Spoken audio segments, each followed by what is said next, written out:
Ayo ke bawah dan makan dengan ibu dan ayah, tersenyum Luo Feng. Oke, Luo Hua merasa dia adalah orang yang sama sekali berbeda. Sebelumnya, dia berpikir bahwa masa depannya penuh dengan keputusasaan, dia pikir menjalani hidupnya tidak lebih baik dari kematian itu sendiri. Tetapi setelah melihat efek ajaib dari ramuan kehidupan dan nomor Ginormous di ponsel Luo Feng, Luo Hua penuh dengan energi. Mendorong kursi roda, Luo Feng membawa Luo Hua ke bawah. Pastor Luo Hongguo dan Ibu Gong Xinlan sedang duduk di sofa tanpa bersuara. Dari kemarin hingga hari ini, hanya dalam waktu 1 hari, pasangan itu menderita dampak yang terlalu besar. Putra kecil mereka mencoba bunuh diri dan sekarang dia sangat tidak stabil secara emosional. Apa yang harus kita lakukan? Apa yang harus kita lakukan? Keduanya tidak punya solusi. Sarapan sudah lama dihabiskan di dapur, tapi tidak ada yang tega makan apapun. Tiba-tiba, ayah, ibu. Luo Feng mendorong kursi roda dan membawa saudaranya ke bawah dan dia tersenyum sambil berteriak, "Di mana sarapan? Ayo sarapan bersama." Sarapan. Luo Hongguo dan Gong Xinlan keduanya berdiri. Luo Hua juga tersenyum, "Ayah, ibu, aku sudah lapar." Luo Hongguo dan Gong Xinlan menatap putra mereka, Luo Hua, seolah-olah mereka sedang melihat monster. Segera setelah itu, mereka dengan ganas bangun dan Luo Hongguo segera berkata, "Kamu lapar? Bagus. Cepat, cepat bawakan kami sarapan." Petik 2. Qin, Gong Xinlan berteriak saat dia menuju ke dapur. Pastor Luo Hongguo juga berlari menuju dapur. Dalam sekejap, seluruh rumah dipenuhi dengan energi, suasana berat dari sebelumnya tidak terlihat. Luo Feng tertawa saat melihat adegan ini terungkap, "Nah, sekarang kita sudah melewati masalah ini. Seiring waktu, kaki saudara laki-laki saya akan bisa tumbuh dan dia bisa berdiri lagi.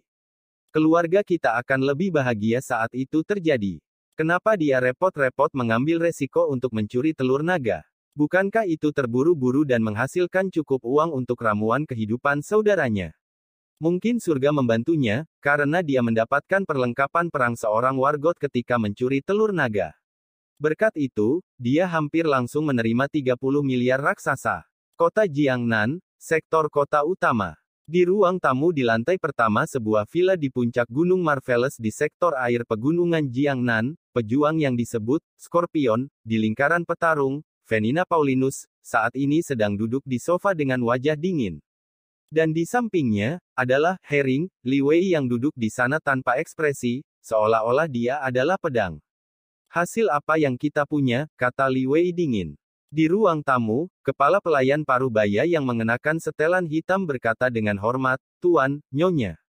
Setelah menyelidiki target selama beberapa hari, kami memilih 12 orang. Namun, meskipun kami menyelidiki masing-masing dari 12 pelaku dengan cermat, kami masih belum memiliki cukup bukti untuk mengonfirmasi siapa pelakunya. Dengan kata lain, kamu masih belum bisa menentukan target." Amukan Liao yang meledak-ledak bisa dilihat di matanya. Kepala pelayan yang mengenakan setelan hitam merasa seperti sedang ditatap oleh monster raksasa dan tidak bisa menahan nafas saat dia dengan hormat berkata, "Dalam kelompok orang ini, motif mereka berkisar dari ditekan oleh aliansi hari dan keinginan balas dendam dengan membunuh Tuan Muda, untuk memiliki dendam terhadap pengawal Tuan Muda, Kalong. Beberapa dari mereka bahkan memiliki dendam terhadap pengawal Tuan Muda, Panya. Dari regu taring harimau, kita dapat memilih 8 dari mereka yang memiliki motif seperti itu. Namun, motif ini sangat kecil, sangat kecil. Jika otak mereka masih bekerja dengan baik, mereka tidak akan membunuh Tuan Muda. Sampah. Jika mereka memiliki dendam terhadap pengawal Wei, apakah mereka akan membunuh Wei? Dan itu, regu taring harimau, regu brengsek macam apa yang bisa membuat marah musuh sekuat itu?" Teriak Liao sambil memarahi, "Ingat, orang yang membunuh Wei adalah seseorang yang bisa langsung membunuh 2 panglima perang tingkat lanjut dan 2 panglima perang tingkat menengah. Dia membunuh mereka begitu cepat sehingga tidak satu pun dari 4 orang itu dapat mengirim pesan." Petik 2. Ya, kepala pelayan itu menanggapi dengan hormat. Ingatlah bahwa pelakunya sangat kuat dan hanya menyembunyikan catatan pertempurannya. Untuk dapat langsung membunuh 2 panglima perang tingkat lanjut, dengan kekuatan ini, dia harus berusia setidaknya 20 tahun, perintah Liao. Target yang kami selidiki, selain yang sudah mati, masih sangat muda dan lemah. Beberapa dari mereka bahkan baru saja lulus ujian tempur-tempur. Kamu pikir udang kecil itu memiliki kekuatan yang cukup untuk langsung membunuh dua panglima perang tingkat lanjut? Petik 2. Anda benar, Tuan, jawab kepala pelayan dengan hormat. Liao dengan dingin memerintahkan, selidiki masa lalu mereka dengan hati-hati dan lihat siapa dari mereka yang bisa menyembunyikan keahlian mereka. Setelah Anda mengira salah satu dari mereka memiliki kemungkinan itu, periksalah. Petik 2. Dimengerti. Kepala pelayan tidak berani mengucapkan kata-kata tambahan. Baik, begitu sedikit petunjuk bahwa mereka adalah petarung level, Wargot, atau pembaca roh muncul, pertahankan lebih banyak lagi. Kata Liao dengan dingin, tentu saja, kita harus menyelidiki target prioritas tinggi, tapi jangan biarkan target prioritas rendah pergi. Catat info mereka, dari rekening bank, catatan pertempuran hutan belantara, hingga apa yang dilakukan keluarga dan teman mereka. Rekam semua itu. Ya, dengan hormat menjawab kepala pelayan. Kamu telah mengikutiku selama bertahun-tahun, jadi aku ingin kamu melakukan ini dengan benar-benar semua yang kamu bisa dan miliki, mengerti? Suara Liao tenggelam dan memiliki sedikit niat membunuh di dalamnya. Dahi kepala pelayan tidak bisa membantu tetapi mulai mengeluarkan bola keringat, dimengerti. Tentu saja dia tahu betapa kuatnya pria di depannya ini. Bahkan Wargot tingkat mahir, Scorpion, Venina Paulinus dari keluarga Paulinus, tidak berani melawan Liao. Pergilah. Liao melambaikan tangannya. Kepala pelayan dengan cepat pergi. Setelah kepala pelayan pergi, satu-satunya orang yang tersisa di ruang tamu adalah pasangan Liao dan Venina Paulinus. Yao, jika pelakunya bersiap untuk membunuh anak kita, dia mungkin tidak membawa jam tangan komunikasi taktisnya, kata Venina dengan aksen China-nya, ini menunjukkan bahwa mungkin tidak ada target yang menjadi pelakunya. Saya tahu kemungkinan ini ada, kata Liao dingin, namun, kita harus menangkap setiap kesempatan yang kita bisa. Jika tidak ada terlalu banyak orang, aku lebih suka membunuh 1000 dari mereka daripada melepaskan satu pun. Cahaya dingin melintas di mata Liao. Kasus ini melibatkan sekitar 500 target, dengan Dojo of Limits, Thunder Dojo, tentara pemerintah, Del. Di belakang mereka, orang-orang ini semua berada di dekat kota markas dan kadang-kadang memasuki kota markas, itulah sebabnya Liao tidak membunuh mereka semua. Jika hanya ada beberapa lusin orang, dia tidak akan takut untuk mengambil tindakan. Yao, menurutmu siapa yang akan melakukannya? Mengerutkan kening Venina saat dia bertanya. Ada kurang dari 10 wargot tingkat lanjut yang memiliki dendam padaku, Liao, di seluruh dunia. Kami juga membuat beberapa musuh dengan membiarkan Anda memiliki kursi Direktur Sektor Huaxia Aliansi hari saat itu. Syukurlah, saya berhasil keluar dari reruntuhan arkeologi kuno saat itu, jadi orang-orang bodoh itu tidak berani bertindak. Kata Liao dengan dingin, pelaku yang membunuh Wei lebih baik jangan biarkan aku mencari tahu siapa dia. Di mata dua petarung kuat Venina dan Liao, mereka yang paling mungkin menjadi pelakunya adalah salah satu musuh wargot mereka dari masa lalu. Namun, mereka juga tidak akan berhenti menyelidiki 506 tersangka. Kota yang Zhou, sektor Mingyue. Luo Feng cukup santai, ketika dia senggang, dia akan mengobrol dengan para pejuang di Limit Hall, tetapi dia biasanya menghabiskan sebagian besar waktunya tenggelam dalam 9 tahap guntur pisau. Halo, Kapten. Di ruang pengujian kecepatan reaksi di aula batas, Luo Feng berjalan ke samping untuk mengangkat teleponnya. Oh, kalian akan pergi ke alam liar lagi setelah tahun baru pada tanggal 1 Maret. Tentu, saya baik-baik saja dengan itu. Saya ingin tinggal di rumah sebentar dan dengan aman menghabiskan 2 bulan saya di sini, bersama dengan memoles teknik pisau saya. Baiklah, oke, kita akan pergi setelah tahun baru. Kamu sudah tahu tentang situasi kakakku. Hal semacam ini pasti menyebar dengan cepat. Saya tidak bisa, bahkan saya tidak bisa melakukan apapun dengan hal-hal semacam ini. Tapi tidak ada masalah, adikku sudah baik-baik saja. Ya, saya sedang melatih teknik saya sekarang. Oke, kita akan bicara nanti. Luo Feng menutup telepon dan meninggalkan telepon di pojok. Setelah itu, dia berjalan kembali menuju mesin penguji kecepatan reaksi. Kami mengatakan ini adalah mesin penguji, tetapi Luo Feng telah sepenuhnya memperlakukannya sebagai mesin pelatihan. Tes Panglima Perang tingkat menengah, Waktu, 10 menit, Luo Feng menyesuaikan waktu pengujian pada penguji kecepatan reaksi, ini sudah merupakan jumlah waktu yang paling banyak. Ditembak oleh peluru karet dalam jumlah besar sebenarnya bagus untuk melatih kemampuan menghindar, jadi Luo Feng suka datang ke sini dan berlatih.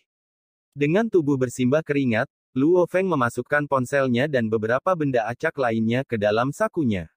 Selama sebagian besar waktu saya berada di alam liar, saya telah menyerap energi genetik untuk memperkuat tubuh saya. Sekarang, saya tidak terlalu jauh dari standar panglima perang tingkat rendah. Saya harus terus bekerja keras dan melihat seberapa kuat saya dalam 2 bulan ini. Waktu berlalu hari demi hari. Pada malam tahun baru, Luo Feng dan keluarganya dengan senang hati pergi ke pesta tahun baru Imlek. Luo Feng dan keluarganya juga pergi menemui beberapa teman. Adapun kerabat, Luo Feng sebenarnya tidak memiliki kerabat, karena ayah dan ibunya sama-sama yatim piatu setelah periode Grand Nirvana. Periode Grand Nirvana menghancurkan banyak keluarga, menyebabkan banyak yang menjadi yatim piatu. Tanggal 26 Februari Fajar. Luo Feng, dengan seragam dojo putih, tersenyum saat dia menuju ke aula batas. Gila, pergi ke aula pagi-pagi sekali. Seorang kasar dengan kumis besar tersenyum. Aku akan segera pergi ke alam liar, jadi aku harus bertahan pada beberapa menit terakhirku dan berlatih, tersenyum Luo Feng sambil berkata. Orang kasar dengan kumis besar melotot, sialan gila, berhentilah mengatakan hal-hal yang akan membuat orang marah. Bertahan pada beberapa menit terakhir Anda. Saya ada di sana saat Anda mengikuti ujian calon petarung dan, dalam sekejap mata, Anda sudah melampaui saya. Luo Feng tertawa, ombak di belakang selalu mendorong ombak di depan sungai Yangtze, jadi tentu saja setiap generasi harus lebih kuat dari generasi berikutnya. Ayo pergi-pergi, berhenti membuatku marah, tertawa kasar dengan kumis besar sambil memarahi. Luo Feng memasuki aula batas dan datang ke lantai 6. Jarang ada orang di aula batas saat fajar jadi, seperti biasa, di sini kosong. Luo Feng tidak akan datang ke sini jika bukan untuk menguji hasil pelatihannya baru-baru ini. Terakhir kali dia menguji kekuatannya mendekati 13.000 kg dan dia menerima nilai superior pada tes kecepatan reaksi Panglima Perang tingkat rendah. Luo Feng sedikit menghangat. Sekarang tanggal 26 Februari, saya ingin tahu seberapa besar tingkat kebugaran saya meningkat setelah 3 bulan ini.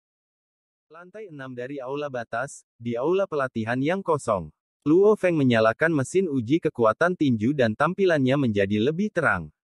Aku akan memukul tanpa teknik 9 tahap guntur pisau terlebih dahulu dan hanya menggunakan kekuatan biasa. Luo Feng sedikit menyesuaikan nafasnya. Setelah itu, seperti gorila yang mengamuk, lengan kanan dan bahunya menyerang ke depan dan tinjunya melintasi busur. Peng! Suara seperti ketukan rendah terdengar di mesin dan kekuatan tinju dengan keras mengguncang mesin itu sebentar. Mesin uji kekuatan tinju menampilkan angka 9.981 kg. Oh, itu meningkat sebanyak ini. Luo Feng melihat jumlah ini dan tidak bisa menahan senyum bahagia. Terakhir kali ini 6.121 kg dan sekarang bertambah 3.000 kg. Sebenarnya, angka ini juga dalam prediksi Luo Feng. Biasanya, setelah berlatih di perbatasan antara hidup dan mati, kekuatan Anda akan meningkat secara eksponensial. Jadi, untuk bulan di mana Luo Feng berada di kota tanda pagar 003, Luo Feng meningkat sangat cepat. Dan selama 2 bulan dia berada di rumah, karena Luo Feng menyelesaikan tahap ketiga dari 9 Stage Thunder Blade tepat sebelum dia kembali ke rumah, tingkat peningkatannya secara signifikan lebih tinggi dari sebelumnya. Dengan 3 bulan ini, kekuatannya juga meningkat sebanyak ini. Menurut perkiraan tingkat kebugaran tubuh, kisaran 4.000 kg hingga 8.000 kg mewakili prajurit tingkat lanjut. Dan 8.000 kg hingga 16.000 kg mewakili jangkauan panglima perang tingkat pemula.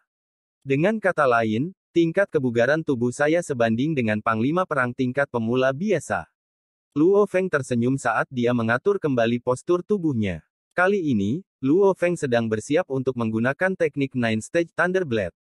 Sayangnya, meskipun dia membeli 4 tahap pertama dari 9 Stage Thunder Blade dan telah berlatih selama 2 bulan terakhir, dia belum dapat menyelesaikannya apapun yang dia lakukan. Paling-paling, dia hanya bisa mengendalikan kekuatannya dengan lebih akurat. Luo Feng berteriak dalam-dalam dan napasnya keluar dari mulutnya seperti anak panah. Saat dia berteriak, lengan kanannya langsung bergerak melintasi ruang dan, dalam interval singkat, itu melintasi ruang, mulai berakselerasi, dan langsung memecahkan penghalang suara. Akibatnya, ledakan sonik yang mengerikan berbunyi. Tinju seperti palu baja menghantam mesin dengan keras. RUMBLE gelombang-gelombang, mesin itu dengan ganas mengayun ke depan dan ke belakang sebelum stabil. Terasa enak, Luo Feng melihat ke arah layar. Layar berhenti sejenak dan kemudian menampilkan angka, 28.081 kg. HMHM, 9,981 kali 2,8 ada. Luo Feng menghitung dalam pikirannya, sekitar 27.947. Jadi pukulan seberat 28.000 kg dapat diterima. Luo Feng cukup puas dengan angka ini, 28.000 kg cukup mengerikan. Itu kekuatan tinju 28 ton. Bahkan sebuah truk hanya beberapa ton, jadi bisa dibayangkan betapa kuatnya tinju ini. Menurut perkiraan tingkat kebugaran tubuh, 16.000 kg hingga 32.000 kg termasuk dalam kisaran panglima perang tingkat menengah. Namun, bahkan jika mereka berdua adalah panglima perang tingkat menengah, perbedaan antara 16.000 kg dan panglima perang tingkat menengah sangat besar. Jika Luo Feng mengayunkan pedangnya dengan kekuatan itu, dia akan dianggap kuat untuk panglima perang tingkat menengah. Sebagai instruktur utama di Aula Batas, instruktur utama Wu Tong sering datang ke Aula Batas. Ledakan sonik. Wu Tong, yang berada di sebuah ruangan yang tenang di lantai 5, tiba-tiba mendengar ledakan sonik di lantai 6 dan melompat karena terkejut, orang kuat macam apa yang menyebabkan ledakan sonik itu. Wu Tong berubah menjadi bayangan dan langsung terbang melintasi tangga dan menyerbu menuju lantai 6. Ruang pelatihan di lantai 6 sebagian besar kosong, hanya ada satu orang di sana, Luo Feng. Pada saat ini, Luo Feng masih berdiri di depan mesin uji kekuatan tinju, memikirkan tingkat kekuatannya saat ini. Luo Feng berbalik, Paman Wu. Sial, anak kecil, apakah kau yang membuat ledakan sonik itu? Biarkan aku melihat seberapa kuat tinjumu. Wu Tong sangat terkejut saat dia berjalan menuju Luo Feng, tapi ketika pandangannya mendarat di layar mesin uji kekuatan tinjunya, dia tidak bisa menahan untuk membekukan, 28.081 kg. Petik 2. Wu Tong hanya bisa menatap Luo Feng, seolah-olah Luo Feng berubah menjadi monster. Kamu melakukan ini. Siapa lagi? Luo Feng tertawa, namun, tingkat kebugaran tubuh saya tidak sekuat ini. The Nine Stage Thunder Blade. Wu Tong menebak dalam sekejap. Dia sudah lama tahu bahwa Luo Feng membeli manual instruksi Nine Stage Thunder Blade. Namun, banyak petarung yang kuat tidak membeli instruksi manual ini meskipun mereka punya uang, karena banyak yang bahkan tidak dapat menyelesaikan tahap pertama. Bahkan jika kamu sedang berlatih 9 tahap pedang petir, seharusnya tidak semustahil ini. Berapa kekuatan tinju normal Anda? Sampai tahap apa yang sudah kamu selesaikan di Nine Stage Thunder Blade? Wu Tong menindaklanjuti pertanyaannya. Luo Feng tersenyum saat menjawab, kekuatan tinju biasa sekitar 10.000 kg dan saya telah menyelesaikan tahap ketiga dari 9 tahap pedang guntur. Tidak peduli seberapa banyak saya berlatih, saya tidak dapat memahami tahap keempat. Luo Feng tidak berencana menyembunyikan kemajuannya pada 9 tahap pedang guntur, karena kekuatannya akan tetap menarik perhatian. Membiarkan beberapa poin istimewanya masih akan memberinya beberapa manfaat. Adapun identitasnya sebagai pembaca roh, Luo Feng tidak akan mengungkapkannya. Bahkan sebelum pasangan kalajengking burung bangkai mulai menyelidiki identitas pelakunya dengan kasus Astronomical Bounty, Luo Feng tidak pernah ingin mengungkapkan identitasnya sebagai pembaca roh, karena di seluruh dunia, pembaca roh bahkan lebih jarang daripada pejuang, dan pejuang adalah cukup langka di tempat pertama. Munculnya seorang pembaca roh akan memperumit banyak hal. Berantakan, kamu terlalu kacau, kamu monster. Wu Tong tidak bisa menahan untuk tidak memukul dada Luo Feng. Aku tahu kamu cukup berbakat, karena aku membina kamu untuk Dojo of Limits. Meskipun fakta bahwa tingkat kebugaran tubuh Anda mencapai tingkat panglima perang tingkat pemula cukup mencengangkan, saya tidak terlalu terkejut, karena beberapa orang tumbuh lebih cepat dari Anda. Namun, Anda benar-benar berhasil menyelesaikan tahap ketiga dari Nine Stage Thunder Blade hanya dalam waktu setengah tahun. Ini terlalu tidak masuk akal, monster, monster. Petik 2. Ada banyak orang berbakat di mana-mana. Ada banyak sekali orang yang tingkat kebugaran tubuhnya meningkat dengan sangat cepat. Misalnya, selama beberapa tahun yang singkat dari periode Grand Nirvana, petarung terkuat, Hong, dan petarung terkuat kedua, Dewa Petir, menjadi eksistensi yang melampaui level Wargot. Hanya dalam beberapa tahun, mereka tumbuh ke tingkat di mana mereka bahkan bisa terbang. Bisa dibayangkan berapa banyak orang jenius di dunia ini. Namun, Nine Stage Thunderblade sama sekali tidak ada hubungannya dengan kebugaran tubuh. Tingkat kebugaran Luo Feng meningkat dengan cepat dan dia mampu menyelesaikan tahap ketiga dari Nine Stage Thunderblade, dia pasti monster. Hanya satu atau dua monster ini yang muncul setahun di seluruh dunia. Cepat, uji kecepatanmu dan tunjukkan hasilnya padaku, Wu Tong dengan penuh semangat menyalakan mesin penguji kecepatan untuk Luo Feng. Luo Feng tertawa. Suara mendesing. Tubuhnya langsung berakselerasi seperti anak panah yang meninggalkan busur dan kemudian berhenti setelah beberapa napas. Tampilan di mesin menunjukkan angka 128 meter per detik. Tidak buruk, ini adalah tingkat panglima perang tingkat pemula normal, tersenyum Wu Tong sambil mengangguk. Luo Feng juga cukup senang. Dia jelas bahwa dengan meningkatnya tingkat kebugaran seorang petarung, kekuatannya akan terus meningkat juga. Kekuatan tidak apa-apa, tapi kecepatan, semakin maju, kecepatan menjadi semakin sulit untuk ditingkatkan. Karena semakin cepat Anda berlari, menghindar, dan melompat, semakin banyak hambatan udara yang akan Anda hadapi. Semakin cepat Anda, semakin besar hambatannya, itulah sebabnya kecepatan lebih sulit untuk ditingkatkan.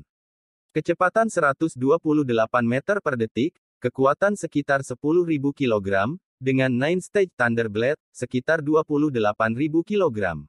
Dan tes kecepatan reaksi saya memberi saya peringkat superior untuk tes Panglima Perang tingkat menengah. Luo Feng sering berlatih dengan mesin uji kecepatan reaksi, jadi dia telah lama jelas levelnya saat ini. Dengan teknik kelas Ruwei dan sedikit pengetahuan tentang level sempurna, kemampuan menghindar Luo Feng cukup mencengangkan. Saat Luo Feng dan Wu Tong sedang mengobrol, bandara sektor kota utama kota Jiangnan. Kata bandara adalah kata yang sangat asing. Sejak periode Grand Nirvana, jumlah monster di langit meningkatkan standar di pesawat entah berapa kali. Biaya untuk membangun pesawat terbang jauh lebih tinggi daripada biaya yang dibutuhkan sebelum periode Grand Nirvana. Yang disebut pesawat terbang, pada dasarnya tidak memiliki hubungan dengan kebanyakan orang. Memang masih ada pesawat komersial, tetapi biaya setiap tiket untuk orang normal sangat mahal. Bahkan orang kaya pun akan enggan membeli tiket. Di ruang tunggu bandara, ketua markas besar Dojo Limits dan 3 kepala suku di bawahnya, 4 besar dojo batasan kota Jiangnan, sedang menunggu. Dia di sini. Su Ge Tao tersenyum sambil melihat ke arah langit. Suara mendesing. Sebuah bayangan hampir seketika muncul di langit di atas bandara dan kemudian secara dramatis melambat saat melewati sistem pertahanan kota. Setelah itu, perlahan turun. Ini adalah pesawat komersial raksasa berbentuk UFO berwarna biru dengan diameter sekitar 30-40 meter. Cahaya biru yang mempesona terpantul dari permukaan pesawat. Berbunyi. Palka pesawat komersial berbentuk UFO dibuka dan tangga diperpanjang darinya. The Big Four of the Dojo of Limits segera berjalan ke sisi tangga. Hanya orang dengan status yang bisa datang langsung ke samping pesawat. Total ada sekitar 10 orang. Penumpang pesawat mulai menuruni tangga dan masing-masing berstatus khusus. Ingatlah bahwa, pesawat seperti ini sangat langka di seluruh dunia. Saat terbang di udara, pesawat harus menjamin keselamatan penumpangnya. Pertama, material permukaan pesawat sebanding dengan seragam tempur Seriki dan senjata Seriki. Meskipun itu hanya selembar kertas tipis, itu benar-benar dapat menangkis serangan dari monster terbang level pemimpin gerombolan. Pada saat yang sama, pesawat ini dilengkapi dengan meriam gelombang mekanis yang mahal. Meriam gelombang mekanis ini benar-benar dapat memusnahkan monster setingkat kaisar yang berani terbang di dekat pesawat. Dengan semua itu, keamanan para penumpang lebih terjamin. Pada saat yang sama, biaya untuk membangunnya luar biasa. Misalnya, pisau hantu Seriki adalah 3 miliar, setengah harga 1,5 miliar. Harga termurah yang tersedia di Istana Wargots adalah 1 miliar. Dan nilai sebenarnya dari bila itu sekitar 0,8 hingga 0,9 miliar. Jika Anda hanya menghitung paduan ke Luo saja, jumlahnya sekitar 0,6 miliar. Dan seluruh permukaan pesawat terbuat dari bahan itu. Sebuah pesawat berdiameter 30 meter hingga 40 meter, meski hanya di permukaan, kepadatannya yang tinggi menyebabkan totalnya sekitar 30 ton. Hanya saja harga paduan ke Luo mencapai miliaran dan miliaran dolar Cina. Setelah Anda menambahkan meriam gelombang mekanik dan hal lainnya. Sebuah pesawat komersial, hanya biaya untuk membangunnya, adalah seperti galaksi yang jauh dari biaya untuk membangun sebuah pesawat terbang sebelum periode Grand Nirvana. Selain itu, biaya perawatan pesawat jenis ini juga sangat mencengangkan. Setiap kali mereka menghadapi serangan dari sekumpulan monster terbang, mereka secara alami harus mengeluarkan banyak energi untuk menangkis mereka. Itulah mengapa harga tiket sangat tidak masuk akal. Banyak orang kaya rata-rata bahkan tidak mau membelinya. Yang tua, ketua markas Dojo of Limits tersenyum sambil berteriak.